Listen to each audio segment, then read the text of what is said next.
Hello and welcome back to the Mindful Mezzo. Thank you so much to everyone who welcomed me with such warm arms. I am so thrilled that you took part in our premiere episode and that you're following this journey. I, as always, want to start off this episode by saying that this podcast is not in any way intended for medical use. This is not to replace a doctor or a medication. This is purely a reflection from one artist to another of mindfulness and things that come up in the performance career. Today's topic is one that I think is super important, but does tend to be a sore topic when it does come up.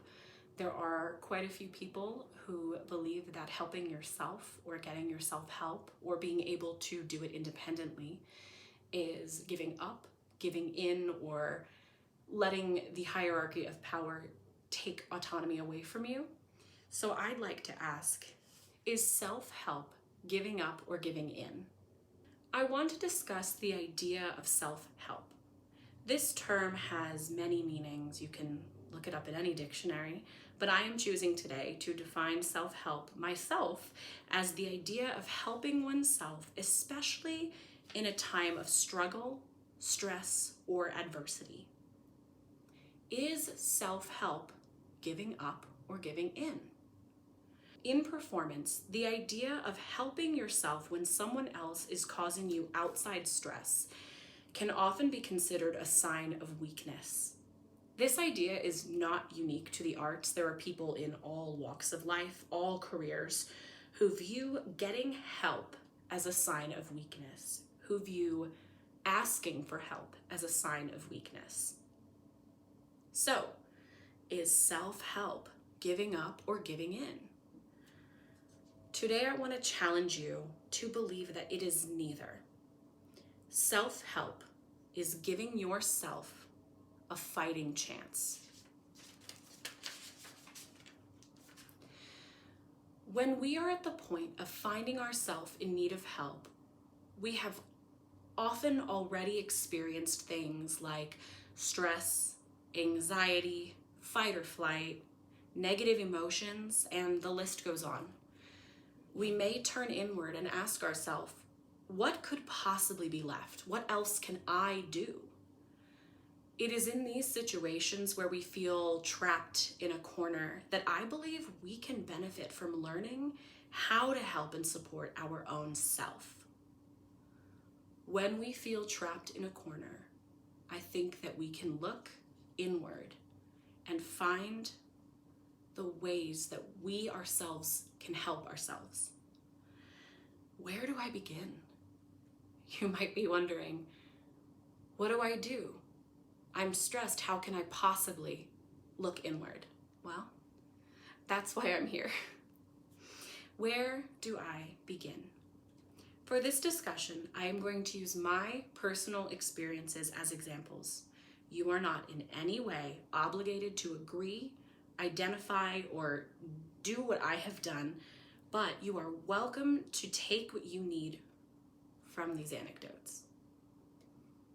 I think that building a conversation based on someone else's hardship or story can be incredibly helpful. I think there's always that saying, learn from my mistakes. And in this case, these aren't mistakes. Learn from my experiences.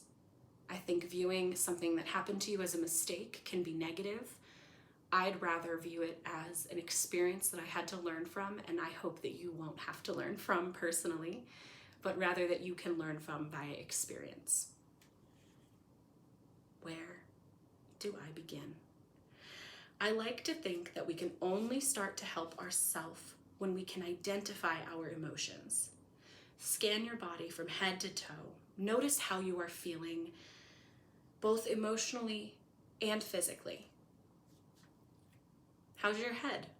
Is your head stressed? Is your mind stressed? Is your forehead sweaty? Are you feeling anxious? How's your neck? Is it tense? Is it hard to swallow? Maybe tough to breathe? How are your lungs? Is your breathing shallow? Do you feel tight? Are your hands clenched?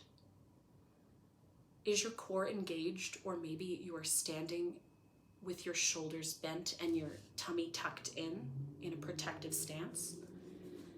How are your legs and feet? Are you not standing on the ground fully? Do you not feel sturdy? Take the moments after your scan to undo all of the unpleasant things you may be experiencing in your body. Roll your head in a circle, shrug your shoulders, then relax them.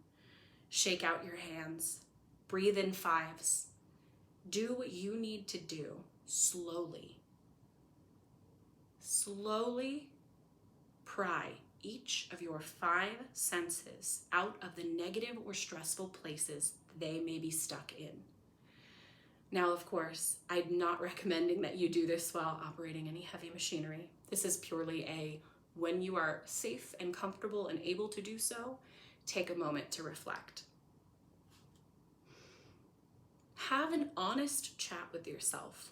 What do I need right now? If it is attainable in the moment, do it. If it is not attainable, I'm going to make a plan to do it later.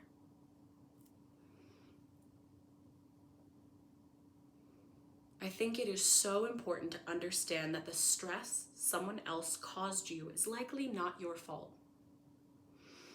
Actions have consequences. We know this. But sometimes others will drag us along for their ride, whether we want to go or not. It is important to recognize that we are not obligated to take on their negativity, nor are we responsible to take care of their negativity. When someone tries to bring you along for their ride, you are not responsible for their negativity, nor are you responsible to take care of their negativity. For example, if I am in a rehearsal and another person starts to feel so very self-conscious that they start nitpicking and insulting the people around them, I am not obligated to believe them, nor am I responsible for internalizing what they are saying. Remember, we are working together to give autonomy to the self.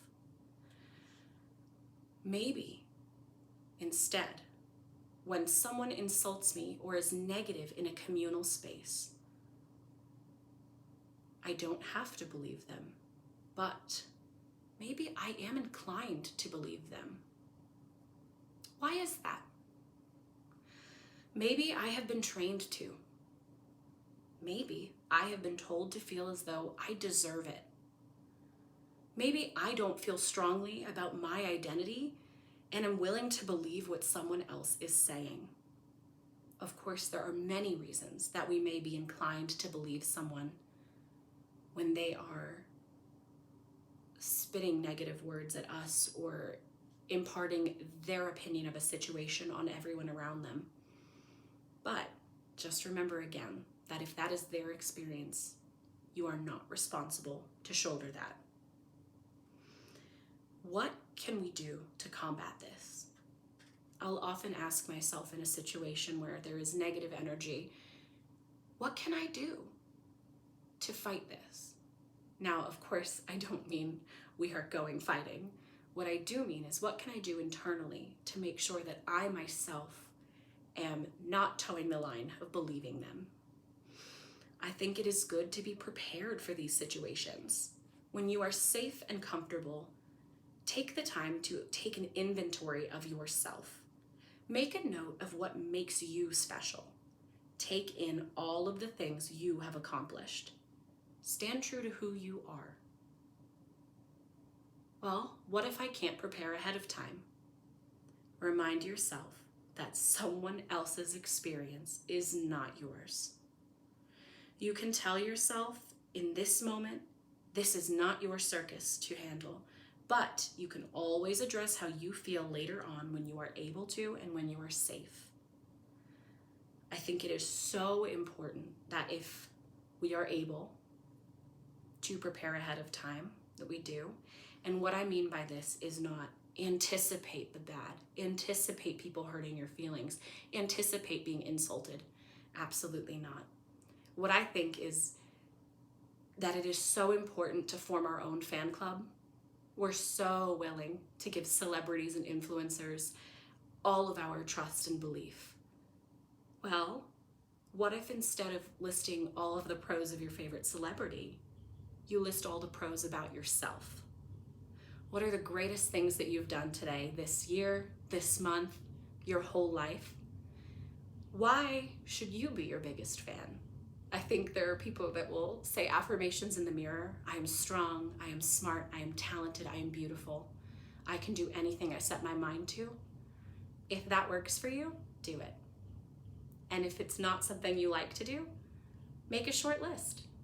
Write your top 5 pros and why you are special and incredible. That way, if someone says to you anything other than something positive, you can either say or think, well, I know that's not true because here are 5 wonderful things about me. Remember, you are also able to tell that person how they made you feel.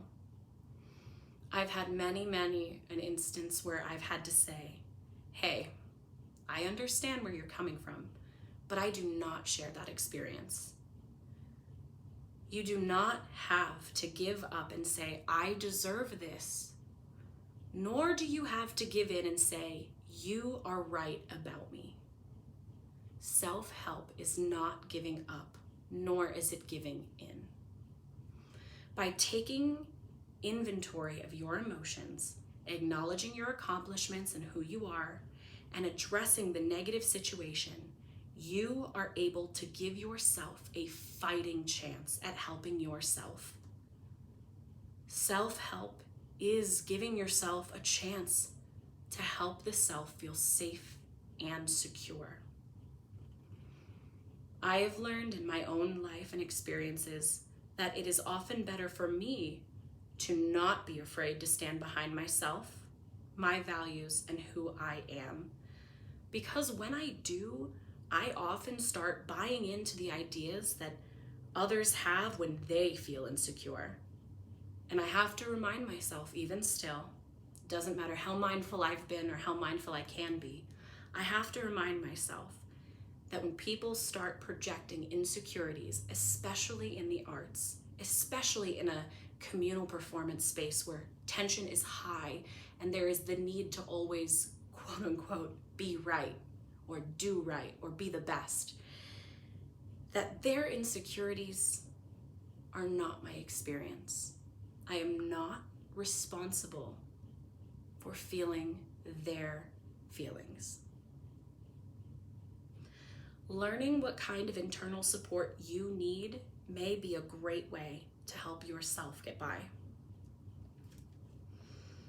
Of course, being secure and learning self-help is not the same as letting people get away with things. This discussion is not addressing the other person. It is to address our experience of someone else's negativity. I want to keep this idea, as always, self-centric for autonomy's sake. So, I want to, I'd say open the floor, but please feel free to write down any questions or anything you may be feeling at this point. But I do want to very candidly discuss the idea of preparing and helping the self ahead of time and long term.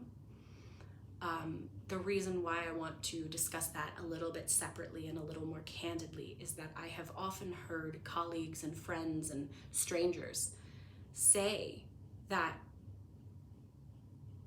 we are excusing the bad behavior of others when we assume self-help, when we assume the action of self-help, when we enact things that will protect ourselves. And I completely understand that point of view. I think when you are already in a stressful and negative and very volatile situation, any advice or any help is going to feel like you are under attack.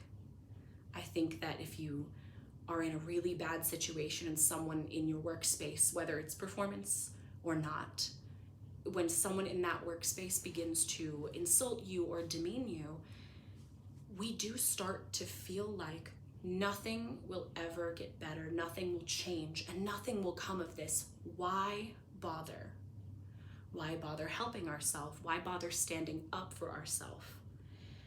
And in those moments when you feel that way, I want to challenge and encourage you to let your guard down just a little bit, internally, of course.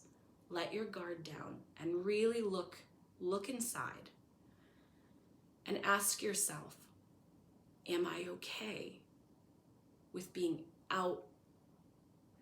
And ask yourself, am I okay walking away from this situation emotionally, physically, however you need to walk away?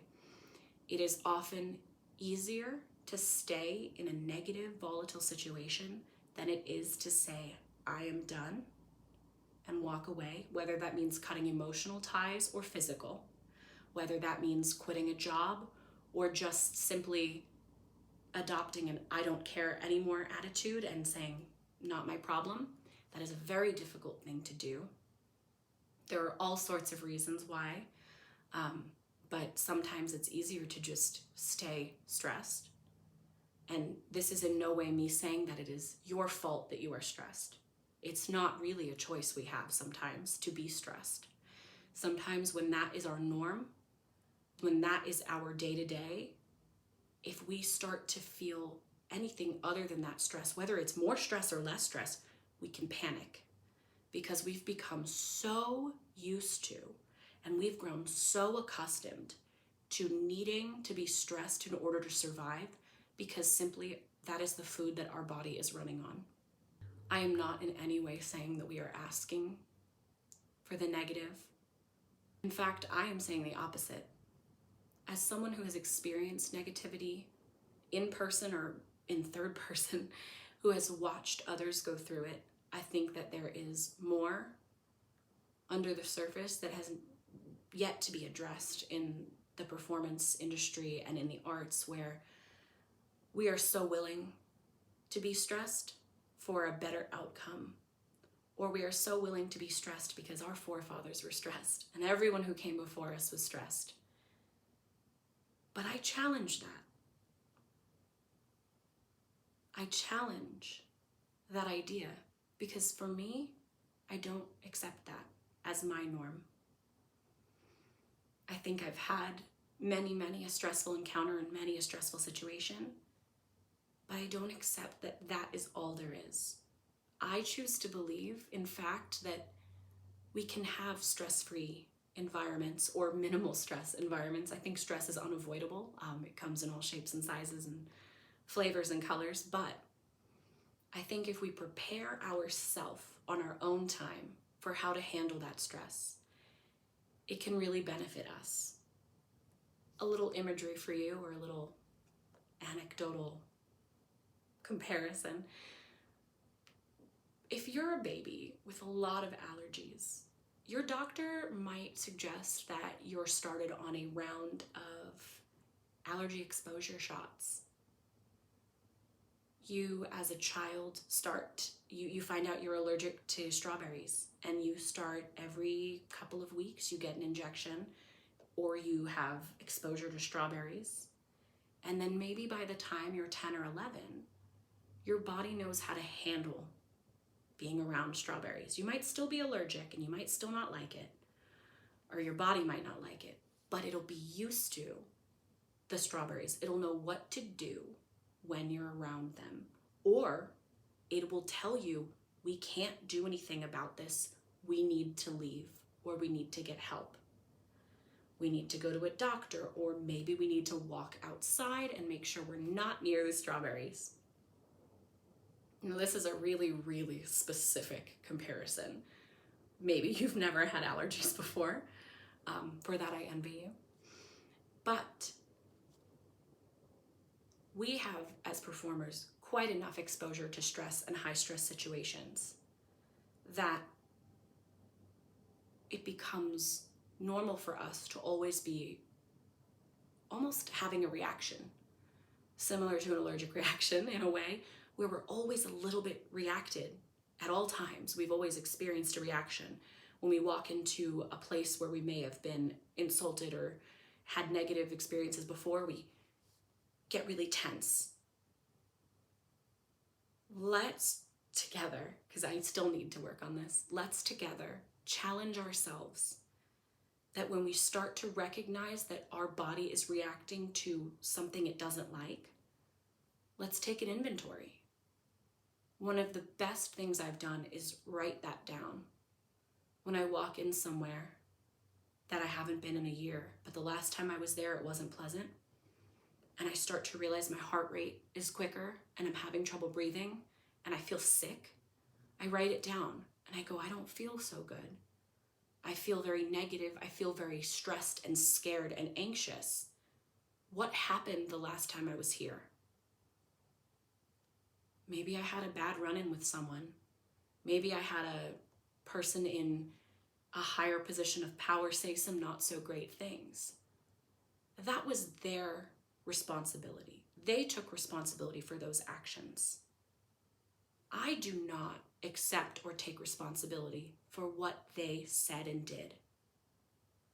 But I am choosing to take responsibility that I will not accept that experience as my norm, and I will not accept the way that my body reacts to it as my norm. I am going to find ways to relax my body, get my shoulders to stop being so tense. I'm going to unclench my hands and take really, really deep breaths until I start to feel just a little bit better. And if I can't do that in the moment, I'm going to write it down so that I know when I get home, I can reassess the situation safely away from the place that I was, away from the venue I was in, and see, what did I need in that moment that I didn't have? Did I need maybe a hot drink or to chew some gum? Maybe next time I have to go there, I'll bring something that makes me feel safe. An essential oil, a cup of tea, my favorite scarf. The list goes on. I think performers all have their little things that they love. I would encourage us and challenge us all, like I said, I'm still doing this with you, to challenge the concept that we are supposed to accept and be okay with high stress, high intensity, high negativity situations. What if instead we prepared our bodies and minds for a possible negative situation? Now, again, I'm not saying to create self-fulfilling prophecies where I know someone is going to be mean or I know I'm going to hate this rehearsal. That is not what I mean. What I mean is, when you feel stressed, take an inventory of what your body does. When you're not stressed, make a list. What do I need to do in the future? Knowing now how I feel when I get stressed, what do I need to do in the future to make myself feel better? How can I help myself? I am not giving up by not being stressed. Releasing the negativity that you hold for a situation is not giving up. You are not letting someone else win. I want to be abundantly clear that by taking care of yourself, you are not letting someone else win. In fact, the idea of winning and losing, to me, is asinine. When did we create the idea that our human existence was winning and losing? We're not going to get into that one because that is a lot more philosophy than I was prepared for today. But preparing yourself for a situation ahead of time is also not giving in. If someone hurts your feelings and you say to them, I didn't like that, that's the opposite of giving in. That's standing up for yourself. But we can do it in a way that expresses our needs carefully and safely. Now, this is in any situation, not just in a career or performance. This is just in general. But again, these are my experiences that you're welcome to listen to for fun or apply to your life. I mean, I also would recommend, if any of this makes sense to you and you want to know more, it never hurts to talk to a professional. We always have the space within ourselves to do that. And again, that is a form of self-help. Now, since we've covered that we're not giving up or giving in, remember, by helping ourselves and by setting new norms for ourselves that are positive and identity building and just overall good for us, we are giving ourselves a fighting chance.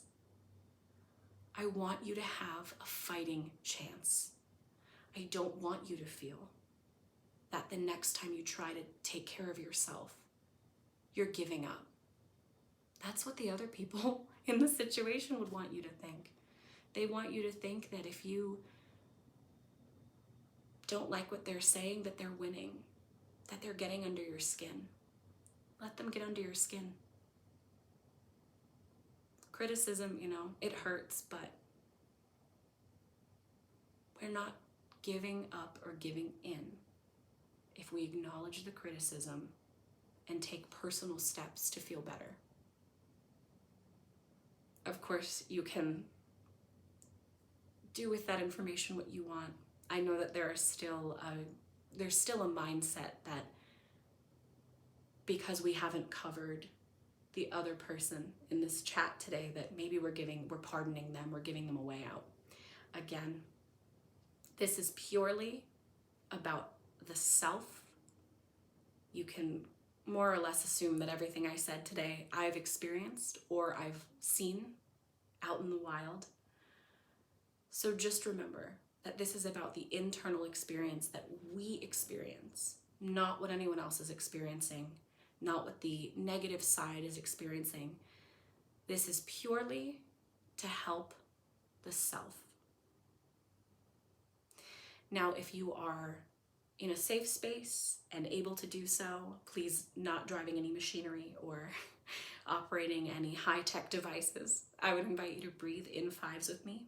So for those of you that need a reminder, we're going to breathe in for 5, hold, breathe out, hold, and repeat as needed.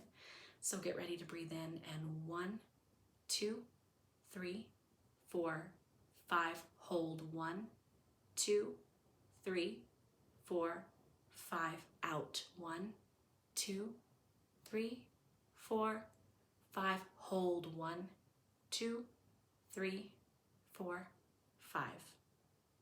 You're welcome to pause here and repeat as needed, or continue breathing as you normally would. Thank you so much for joining me today. I know we covered a lot of stress-related and stressful topics, but just remember, helping yourself is not giving up. Helping yourself is not giving in. Helping yourself is giving yourself a fighting chance. Thank you so much. I am Sabatina. I am the Mindful Mezzo, and I am so excited to go on this journey with you. Thank you so much for tuning in, and I will see you next time. Bye.